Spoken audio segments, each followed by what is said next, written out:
Jai Hind everyone. I am Cadet Mishika Goyal, and today we will be studying the attributes of national security, which comes under the National Integration Chapter 3. तो main attributes of national security are ये आपको learn ही करने पड़ेगा. I will just read them out once.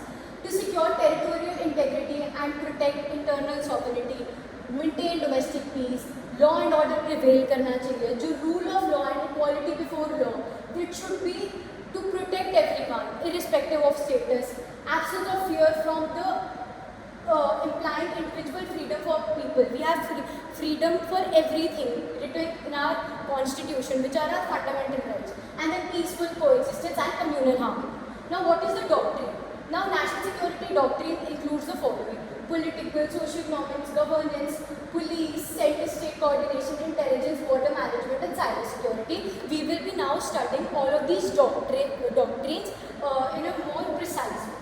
Now, we need to know कि क्या nature है, क्या challenge है इंटरनल सिक्योरिटी में. पॉलिटिकल फॉर्म क्या हो सकता है? सिक्सेशनिस्ट मूवमेंट, सेपरेटिस्ट मूवमेंट की इस स्टेट को इस स्टेट से को इंडिया से सेपरेट होना, और इवन रीजनल इन नेचर. हमें एनालाइज करने कि ये क्यों कॉज हो रहे हैं. जैसे अभी खालिस्तान मूवमेंट है, वो क्यों कॉज हो रहे हैं, एंड देन देखने कि इनकी डिमांड्स क्या कॉन्स्टिट्यूशन फ्रेमवर्क के अंदर है.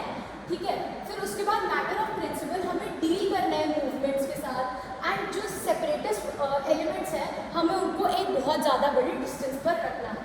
हमें एक क्लियर पॉलिसी चाहिए अच्छे लॉज के साथ, and regional aspirations and ethnic demands require softer and sympathetic approach. हम कुछ भी नहीं बोल सकते अपने सिटीजन्स को जो एक चीज़ डिमांड कर रहे हैं. It might be for a reason, so we have to have a very soft and a very good approach to all of this. Now we come to social economic factors. Now, social economics factors can range from the general socio-economic grievances of a section of the society, जो क्यों हो सकते हैं, जैसे हमने ऊपर पढ़ा था, पॉवर्टी, अनएम्प्लॉयमेंट और डिस्प्लेसमेंट के केसेस में. हमें इनको एनालाइज करने फैक्टर्स में एंड एड्रेस करने सारे कनेक्टेड इशूज़ को. Now equitable growth and development are the spirit of the constitution. तो हम अपनी स्पिरिट ऑफ द कॉन्स्टिट्यूशन को कभी भी उसके अगेंस्ट नहीं जा सकते. तो हमें वो सब चीज़ों को इन माइंड रखते हुए सोशो इकोनॉमिक प्रॉब्लम्स को सॉल्व करना है. अब हम आते हैं गवर्नेंस पे. अब लैक ऑफ गुड गवर्नेंस भी इस्टेब्लिश करती है challenge to internal security of the country. अब जो ऐसे एलिमेंट्स हैं वो एडवांटेज लेते हैं, मिसमैनेजमेंट होती है, करप्शन होती है, और वो कहाँ पर इफेक्ट होती है हमारी गवर्नमेंट स्कीम्स में, पुअर इम्प्लीमेंटेशन ऑफ लॉज होती है, and government machinery in the remote areas की एब्सेंस होती है. Government of all at all fronts become an issue.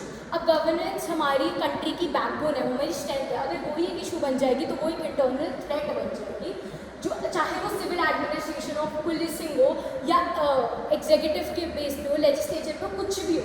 तो ड्यूटी है स्टेट की कंट्रोल करना गवर्नेंस को, एंड गुड गवर्नेंस प्रोवाइड करना रिमोटेस्ट एरियाज में, एंड करप्शन को कंट्रोल करना, वरना डेवलपमेंट बहुत मुश्किल है. अब हम आते हैं पुलिस एंड सिक्योरिटी फोर्सेस पे. अब बहुत बार देखा जाता है कि एक इंडिविजुअल और पुलिस की एक दूसरे के साथ बनती नहीं. तो allegation of police atrocities and police indifferences towards people problem भी इंटरनल सिक्योरिटी कॉज कर सकते हैं. इसका एग्जांपल है AFSPA रिमूव करना, arm forces security personal act वो रिमूव करना. Now we need to carry out police reforms. Police reforms obviously होनी चाहिए ताकि पुलिस न्यूट्रल रहे, ट्रांसपेरेंट रहे, और एक प्रोफेशनल बॉडी रहे, एंड लोग पुलिस के पास जाते हुए बहुत ज़्यादा सेफ फील करें, बहुत ज़्यादा अच्छा फील करें. They need to coordinate with the state police and help achieve overall goal of maintaining the internal security. हमारी जो सिक्योरिटी फोर्स है जो एड करती है स्टेट पुलिस को, उनको कोऑर्डिनेट करना चाहिए. अब आते हैं सेंटर स्टेट कोऑर्डिनेशन. अब क्या होता है, सेंटर स्टेट की जब लैक ऑफ कोऑर्डिनेशन होती है तब भी इंटरनल सिक्योरिटी में बहुत ज़्यादा प्रॉब्लम होती है. मान लो मणिपुर में कोई इशू चल रहा है एंड सेंटर का उस पर अलग स्टैंड है, स्टेट का अलग स्टैंड है, उन दोनों के बीच में प्रॉब्लम आएगी तो इंटरनल सिक्योरिटी में बहुत ज़्यादा थ्रेट रहेगी. तो this coordination problem exist in all areas. Her area में इंटेलिजेंस से लेकर ऑपरेशंस तक. तो हमें एक इंस्टीट्यूशनल फ्रेमवर्क डेवलप करना है जिससे ये सब इशूज़ रिजॉल्व हो.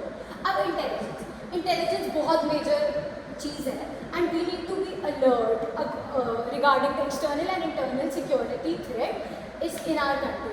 तो जो भी सारे ऑपरेशंस होते हैं हमारी कंट्री में, हमने बहुत सारी मूवीज़ में देखा है, आर्टिकल 370 में देखे हैं, पुलवामा अटैक, हर मूवी में इंटेलिजेंस का बहुत ज़्यादा बड़ा रोल होता है. तो हमें डिफेंसिव भी चाहिए intelligence as well as offensive intelligence. And proactive steps लेने जब भी रिक्वायर्ड होता है। अब multi agency centre has made good beginnings in this direction. ये सब कुछ बहुत ब्रीफ है, if you even read it once you will have a gist of it. अब हम लास्ट 2 पे आते हैं, दैट इज़ बॉर्डर मैनेजमेंट। अब हमारी कंट्री के 7 और कंट्रीज़ के साथ बॉर्डर्स हैं। आप कमेंट्स में उन कंट्रीज़ की एक बार नेम लिखें, ठीक है, so that even you know कि कौन सी कंट्रीज़ के साथ हमारे बॉर्डर्स हैं।